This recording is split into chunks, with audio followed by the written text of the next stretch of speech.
Good morning, everyone. Guys, I've just been asked a question it was on one of the comments, and the question was, how do you communicate with, I think it was your nanan, if the internet and the mobile phones go down, and my nanan was 10 miles away. So I thought I'd do a video about it because I was, guys, hang on, my banner's not on. Hang on, wait. There we go, I'm complete now. So I started thinking, okay, right, how would this work? Because I think a lot of people will be in the same situation. So this video is going to be about how to communicate with your family in a grid down situation when the internet's gone down, the phones are not working. Because a lot of our families, our family members, they live a distance away because we've had to move to the city, we've had to move away to be closer to work. I mean, guys, I used to live in Ukraine, which is a fair distance away, So, I understand that this is a concern for a lot of people, guys. And for those of you thinking, if the phone goes, the internet won't go off, and I've got this messaging app and this messaging app, guys, they are all vulnerable. This year, I can remember when the internet went off. I think 2 or 3 messaging services went down at the same time. Obviously, this thing wasn't a hack. It was a third party. What do they say? A third party software was uploaded and it just crashed the system for billions of people, if you believe that. So yeah, so this happens, all right? Now, imagine the scenario, and it's not just with your, elderly relatives, that are vulnerable. My sister was in a situation where her son was away, and she was trying to get in touch with her son, and it wasn't an emergency, but it was kind of like one of those family emergencies, and she needed to find out where he was. She couldn't. The internet wasn't working, so she couldn't find him. And guys, she had to drive around because, forever. Well, not forever. That's a ridiculous term. She had to drive around for hours looking for him because we rely on internet. We rely on on always having always being able to have mobile data, always being able to have Wi-Fi. And when it goes down, people are so reliant on it, it becomes like one of those catastrophic things. Also, when the NHS, they agreed it was a hack. When the NHS went down, people couldn't cope. And it was actually the older doctors, the older nurses, who remember time when they didn't have all these computers, they didn't have the internet or the intranet, and they could cope. So they were they were doing things like using this new modern device here, guys, using one of these on a piece of paper. So I started to think, so the question was, what's the best communications? What's the best way of communicating if the grid's down and the internet's down? Then, so there really isn't one unless you want to spend a lot of money. So I started to think how I would do it, and I put some considerations, and I thought, right, if I spend 10 grand on a radio system, my nan's not going to use it. She's never going to have it turned on. She's not, and if it is turned on, she's not going to use it because she doesn't like, well, my nan's dead now, but when she was alive,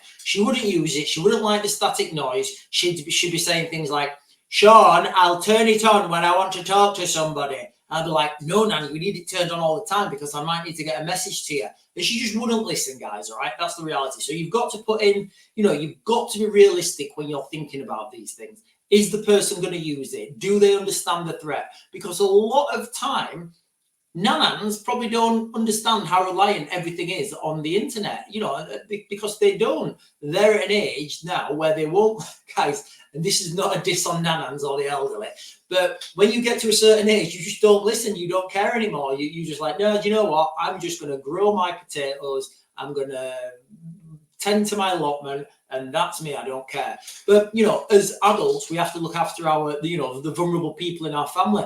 And I've done lots of videos on how to protect children and how to look after and how to look after children if you're in an event, what to do, how to escape, how to remove yourselves. I thought, okay, this is a fair question. So the best way to do it, if you've got the budget, is to dig in a 10-mile landline, a hard wire from your house to your nan's house or wherever.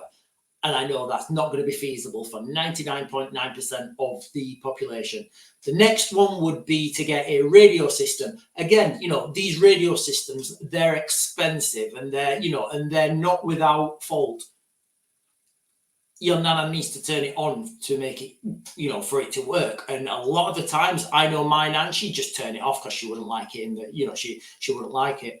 Now, so the solution I would have would be preparation, and have something what we call in the military, it's a no comms plan. I'm not in the military anymore, but sometimes I pretend sometimes I think I still am. So in the military, you would have something called a no comms plan, a non-communications plan. Now, in the military, your communications are absolutely key. I can give you lots of examples of when things have gone really bad. They usually go really bad because you haven't got communications. So your communications could be the difference between you getting air support, being able to call in artillery fire. And also, if you're on the run, you can call in a helicopter to come and pick you up, which is really useful, trust me. So that's in the military.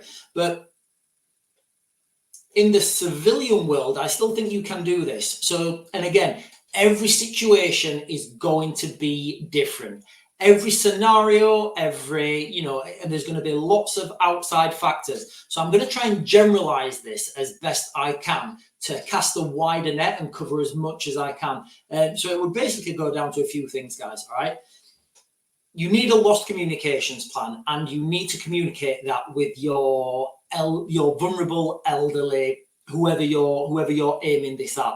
So consider what you mean as communications go down, for example. So what do we actually mean that a lost comms plan is in place? So how many communications devices does your nana have, and does your nana know how to use competently?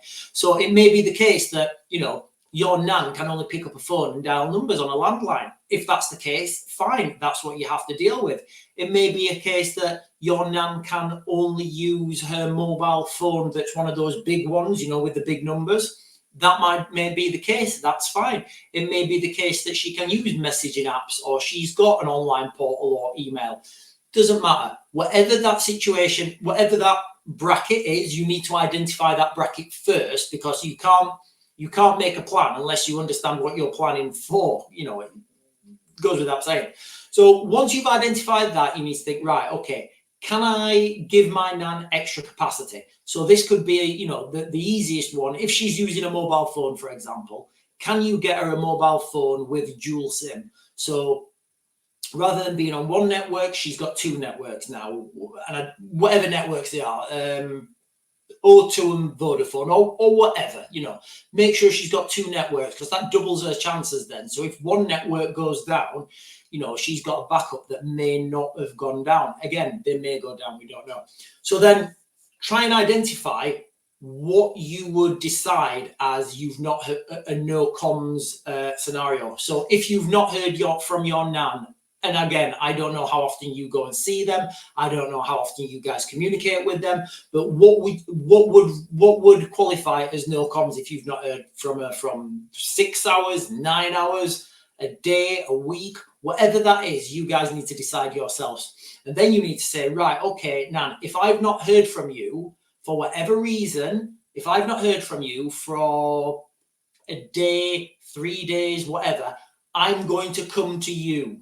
And again, this could be anything, guys. It could be, Nan, if you've not heard anything, you need to go there, or whatever it is. Every situation is going to be different. But in my situation, it would be, right, Nan, if I've not heard from you in 3 days, in 1 day, whatever, I'm going to come to you.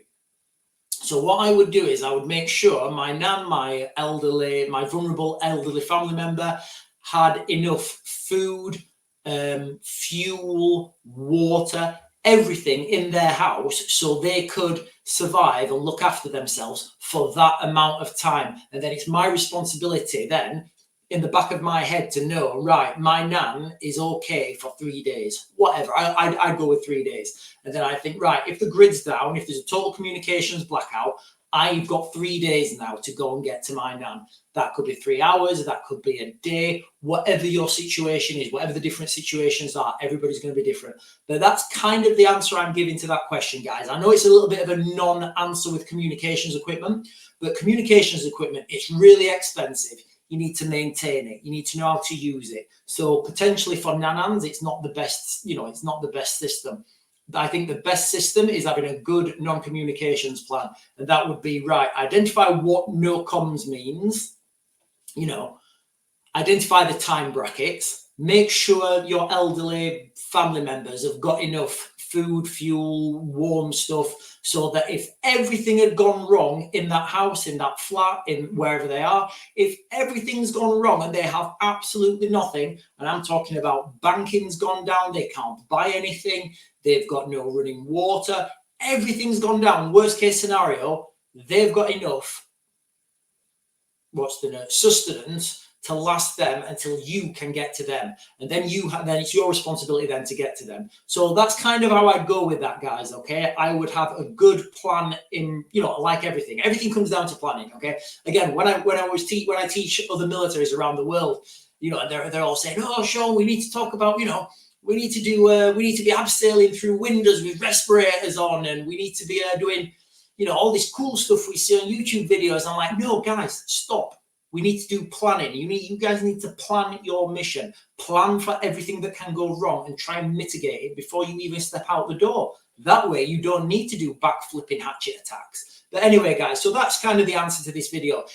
Please share this with your nanans and people who are your elderly, vulnerable people, and just talk through these things with them. Say, listen, we're in a world now where the internet can go off, mobile phones can go off, TV can go off. We've seen this happen. We've seen the NHS be hacked. We need to have a conversation about this. And you know what? I've just got you this box here, Nan and Grandad, whoever. Keep this under your stairs. In there's food, water, there's a little gas stove, there's some gas canisters, there's some blankets, there's everything you need in this box to last you for 3 days, a day, whatever it is. Do not open it only in the case of emergency. They'll think, okay, fine, just put it under there. That's peace of mind for you. That's peace of mind for your family. Because, guys, there's nothing worse than when these things happen. You're running, like my sister trying to find her son. There's nothing worse than not knowing what's happening. If you've got a plan, if you've talked about it, you know what to do. So that would be my solution to not being able to communicate with your family in a grid down situation. Guys, don't forget to like and follow. I'm going to Max a Grid and subscribe.